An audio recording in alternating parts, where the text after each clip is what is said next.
The crisis of credit, visualized. What is the credit crisis?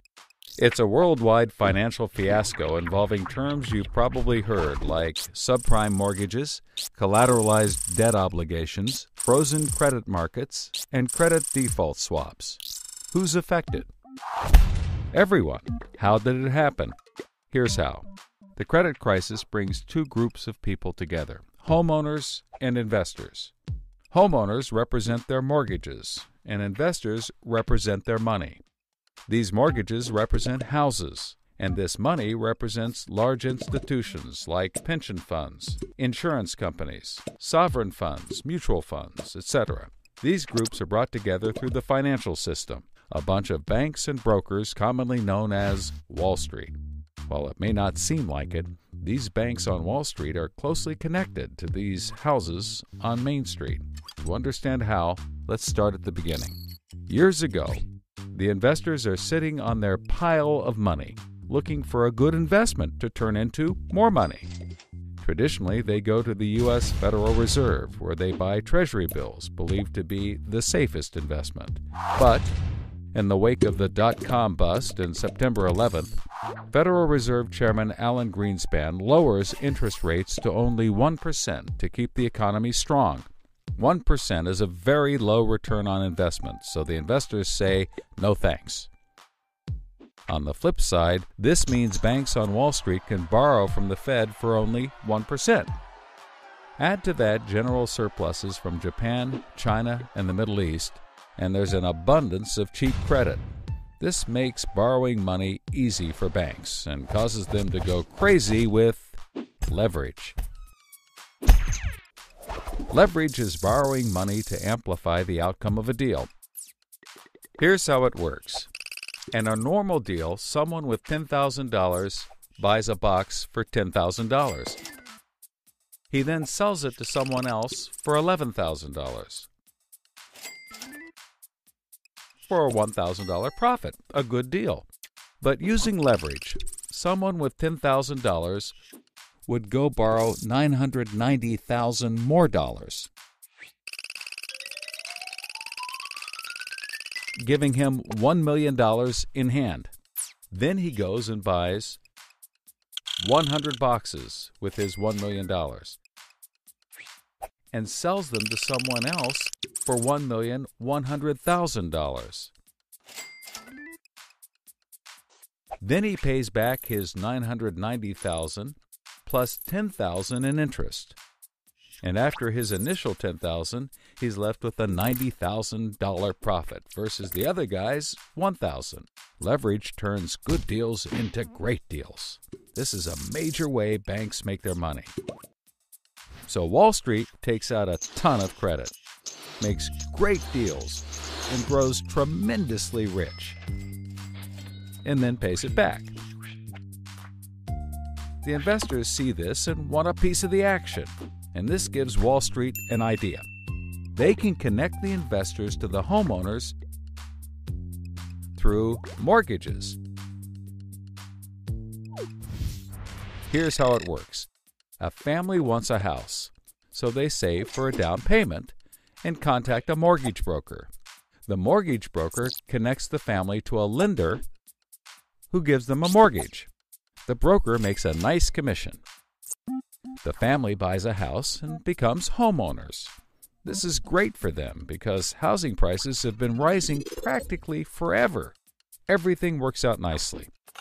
One day, the lender gets a call from an investment banker who wants to buy the mortgage. The lender sells it to him for a very nice fee. The investment banker then borrows millions of dollars and buys thousands more mortgages and puts them into a nice little box. This means that every month he gets the payments from the homeowners of all the mortgages in the box. Then he sicks his banker wizards on it to work their financial magic, which is basically cutting it into 3 slices: safe, okay, and risky. They pack the slices back up in the box and call it a collateralized debt obligation, or CDO. A CDO works like 3 cascading trays. As money comes in, the top tray fills first, then spills over into the middle, and whatever is left into the bottom. The money comes from homeowners paying off their mortgages. If some owners don't pay and default on their mortgage, less money comes in and the bottom tray may not get filled. This makes the bottom tray riskier and the top tray safer. To compensate for the higher risk, the bottom tray receives a higher rate of return, while the top receives a lower, but still nice return. To make the top even safer, banks will insure it for a small fee called a credit default swap.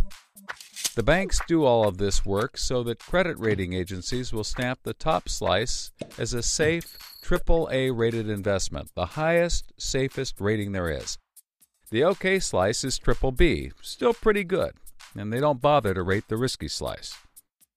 Because of the AAA rating, the investment banker can sell the safe slice to the investors who only want safe investments. He sells the OK slice to other bankers, and the risky slices to hedge funds and other risk takers.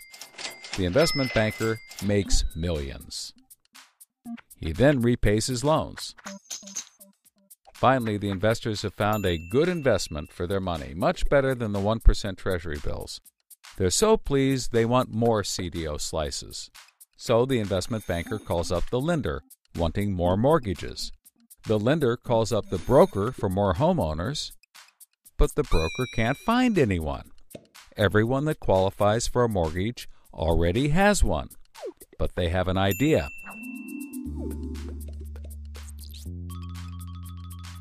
When homeowners default on their mortgage, the lender gets the house, and houses are always increasing in value. Since they're covered if the homeowners default, lenders can start adding risk to new mortgages, not requiring down payments, no proof of income, no documents at all. And that's exactly what they did.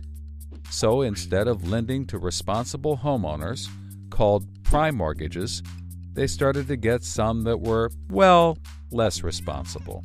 These are subprime mortgages. This is the turning point. So, just like always, the mortgage broker connects the family with a lender and a mortgage, making his commission. The family buys a big house. The lender sells the mortgage to the investment banker, who turns it into a CDO and sells slices to the investors and others. This actually works out nicely for everyone and makes them all rich. No one was worried because as soon as they sold the mortgage to the next guy, it was his problem. If the homeowners were to default, they didn't care. They were selling off their risk to the next guy and making millions, like playing hot potato with a time bomb. Not surprisingly, the homeowners default on their mortgage, which at this moment is owned by the banker. This means he forecloses and one of his monthly payments turns into a house. No big deal. He puts it up for sale. But more and more of his monthly payments turn into houses. Now there are so many houses for sale on the market, creating more supply than there is demand, and housing prices aren't rising anymore. In fact, they plummet. This creates an interesting problem for homeowners still paying their mortgages. As all the houses in their neighborhood go up for sale, the value of their house goes down, and they start to wonder why they're paying back their $300,000 mortgage when the house is now worth only $90,000. They decide that it doesn't make sense to continue paying, even though they can afford to, and they walk away from their house. Default rates sweep the country, and prices plummet. Now the investment banker is basically holding a box full of worthless houses. He calls up his buddy, the investor, to sell his CDO, but the investor isn't stupid and says, no thanks. He knows that the stream of money isn't even a dribble anymore. The banker tries to sell to everyone, but nobody wants to buy his bomb. He's freaking out because he borrowed millions, sometimes billions of dollars to buy this bomb, and he can't pay it back. Whatever he tries, he can't get rid of it. But he's not the only one. The investors have already bought thousands of these bombs. The lender calls up trying to sell his mortgage, but the banker won't buy it, and the broker is out of work. The whole financial system is frozen, and things get dark.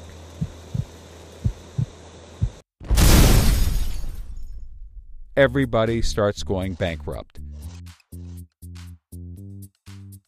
But that's not all. The investor calls up the homeowner and tells him that his investments are worthless. And you can begin to see how the crisis flows in a cycle. Welcome to the crisis of credit.